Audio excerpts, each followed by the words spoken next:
Forget what you learned in school. Never mind what your parents told you, and disregard what your friends say.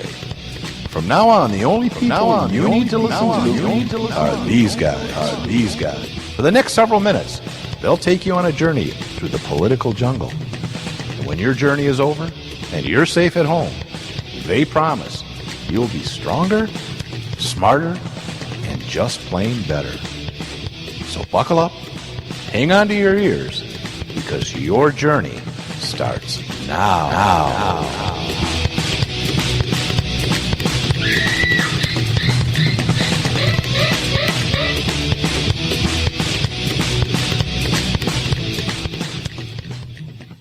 Hey, welcome to another episode of At Odds, recorded in the back room of the Doubleheader Barn studio in the greater Lansing area, in the great state of Michigan, in the wonderful country of United States of America. God bless America. That's right.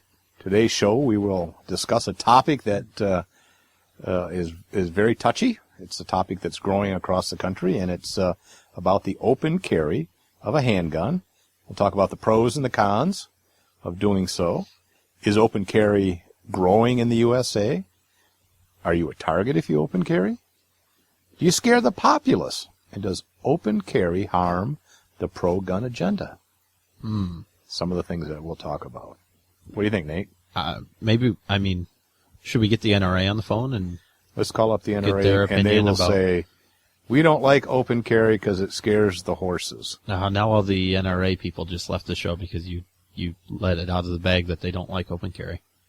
I'm sorry. No, that's okay. I try to only speak the truth, nothing but the truth, so help me, non-God. I don't think that's possible, but all right. Either Either way, so open carry. What do you? Let's start with what is it? What is open carry? Yeah, Nate, give us an example. I mean, what for someone who doesn't know anything about carrying a firearm? There's concealed carry and there's open carry. Sure, and they're somewhat opposites. Concealed carry, generally, what I see is you don't see. Well, ideally, you don't see it. That's funny. When I carry concealed, I have a holster that goes inside my waistband, actually in my pants. The gun is out of view. The gun is, yes, out of view, usually covered with a shirt. You can't see it. Most people try to wear baggy clothes, so there's no bulge and things like that. Carry. Discreet. Very discreet. And open carry, on the other hand, is the opposite. I have a Serpa holster, which is outside of the waistband. I don't know why you're shaking your head, but Serpas. So anyways, the gun, the gun is visible. It's out in the open to everyone to see. To everybody.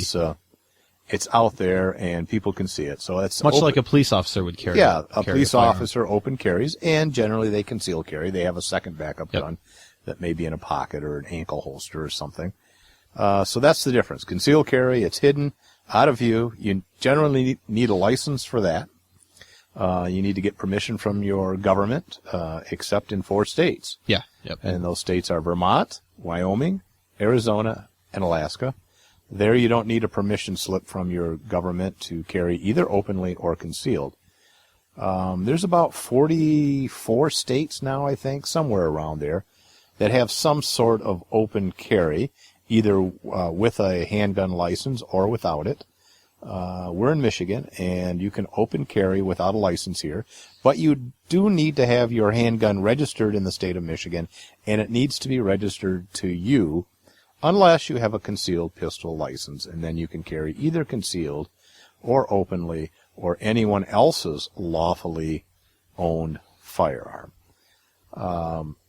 So it's something that is allowed in most states, but wasn't really common in the last 50 or 60 years, but is growing, wouldn't you say? Oh, I think so. I know even 5 years ago you would start to start talking to somebody about open carry, and they wouldn't know. No, you need a license and you have to keep it hidden, and it's brandishing. You'll be arrested if your shirt lifts up when you're in Walmart, reaching to the top shelf, and your gun's that's exposed. A violation that's of brandishing, that's very different now. I think talking to people, a lot of people whether they're into it or not, they have heard and they know A that, little bit about it's it legal, now. Yeah. and they've seen it. I mean, And most police departments now are aware of it. I mean, even 5 years ago, many police departments thought it was illegal and would try to arrest you for either brandishing or disturbing the peace or something like that. oh yeah, and you'll still run across an occasional officer that Tries to do that, yeah. yeah, they do, whether they know the law or not. They try to act on what they believe is right, and You never rely on the police to know what the law is. That's just good advice. oh yeah, definitely talk to a lawyer before you try anything, and don't I don't suggest calling up the police department and asking what the laws are and what you can get away with. Including us. We're not lawyers. Oh, we are not We are anymore. We're not since they disbarred us, Yeah. but that's another show. But we are very knowledgeable on open carry. Nate and I were very involved in the open carry activities in the state of Michigan over the last 5 Yep, years. yep. As a matter of fact, I just got an email from Glenn, and I, and Steve and his wife were the first people to have a so-called open carry lunch and get-together, and it was 5 years ago, coming up in December. Oh, really? Yeah, and that kind of started Michigan Open Carry Incorporated, which is an organization in the state that promotes the lawful open carry of a handgun and educating the public and the police. But anyways, open carry is growing not only in Michigan but across the country as more and more people are exercising that basic right of self-defense. I think open carry is the fundamental, primal form of exercising the Second Amendment. Oh yeah. Generally, only bad guys concealed their weapons. Good guys carried their guns out in the open, so you knew that they were armed. Rascals and scallywags, they were the ones that had the hidden guns. So I think people have become unaccustomed to seeing a gun, and there was some apprehension that we would scare the people, and that's the thing we could talk about today. Does open carry scare people? In your experience, Nate, how many people have you scared? Count them all out. Round them out. Yeah, I'm trying to think of the last person that ran away screaming, or even Well, that was scared. your girlfriend when Yeah, she saw you naked. I don't think that had anything to do with the gun, No. though. Open, no, open I think- carry, though. Yeah. No, I've never had anybody Yeah, me either. even look afraid of me. In Right. fact, most people come up to me and they're talk to me curious about it and and ask. And they ask about it. Yeah. if you're afraid of somebody with a gun, Yeah. you probably wouldn't walk up to them and Yeah. start asking questions. Although we've had stories where people said, I'm afraid that you have a gun. Well, then what are you standing Yeah, here I have talking heard to me that. for? That's never happened to me. It But hasn't happened to me either, but some people might be afraid of guns or uncomfortable, but there's people that are afraid of Kleenex. Sure. Might be Sure. afraid of a golf club. There's all kinds of irrational fears out there, and we can't control that. But I think open carry brings that gun ownership out of the closet into the mainstream, and it shows that good people carry firearms. Your pastor, your lawyer, your doctor, your friends, your neighbors. These are people that carry guns for their protection, and they're good people. And when the public is only fed bad images about Yep. guns, that's not good. And so I think open carry tries to belay that feeling and change that attitude, and I think it's working. Yeah, and it's one of those weird things where there are thousands of people that carry guns concealed. Everybody that's listening right now in the United States, if you're not in Chicago or a place like that, DC, yeah. you run across people every day that are probably carrying firearms. You just may not see it. And it boggles my mind, my logical mind when I hear that with people. Oh, that gun scares me. Can you just cover it up like, that thin T-shirt's going to make all the difference? I would rather see the people that are carrying guns Yeah, because exactly.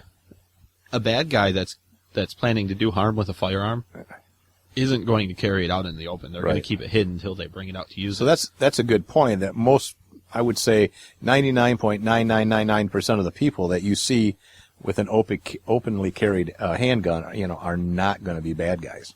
Right. They just don't want to draw that kind of attention, so they tend to conceal it. So, first thing you should say is, "Oh, he's got a gun. Oh, he's probably a good guy." Yeah. Yep. That would be the more logical step.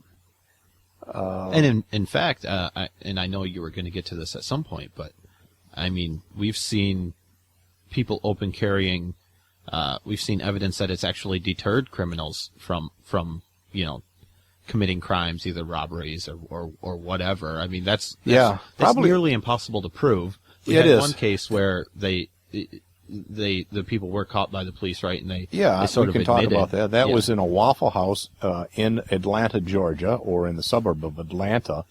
It was like 2 or 3 in the morning, and 2 gentlemen were in there having a late breakfast, and they were both openly carrying their handguns. And they were interviewed, and that they noticed that this young man walked into the place and kind of was eyeballing everybody. He looked kind of nervous, and then saw their guns and turned around and left quite quickly. And it was like 10 or 15 minutes later, the police came into the store and started interviewing people. And apparently what happened was this guy was the lookout, and they were getting ready to rob the Waffle House. He saw the gentlemen in there with their guns and decided to wait until they left to rob them. And they actually admitted this, because what happened is they went into their car, and there were 3 or 4 other people waiting in the back of the store in their vehicle. The police showed up and investigated, and there they were all armed and everything, and they actually admitted that they were there to rob the place and that they were waiting until these guys left. So that's an instance where it actually had deterred a crime from happening at that time. I like to use the analogy, like if you were coming out of a supermarket late at night, and you were concealed carrying, and you're carrying your groceries, and a guy comes up to you and says, "Give me your money." You're going to give him your money, and you're going to cooperate. And if you think that you're going to draw your gun and shoot him for stealing your money, you're probably not going to do that. It would probably be unjustified, especially if they took your money and you shot them in the back as they run away. So, my point is, you're going to be a victim of that crime. Yeah. Now, I'm openly carrying. I come out of that supermarket late at night. A guy sees me with a gun. He might say, "Oh, you know what? I'm going to wait until the next guy comes along." Yep. So both guys carrying a gun, one openly, one concealed, one gets robbed and one doesn't. There's an advantage to that in my mind, and that is it's a deterrent. And like I said, the problem is that's nearly impossible to prove. The Waffle House case, the criminals, the potential criminals admitted it for whatever reason. And we hear also stories anecdotally of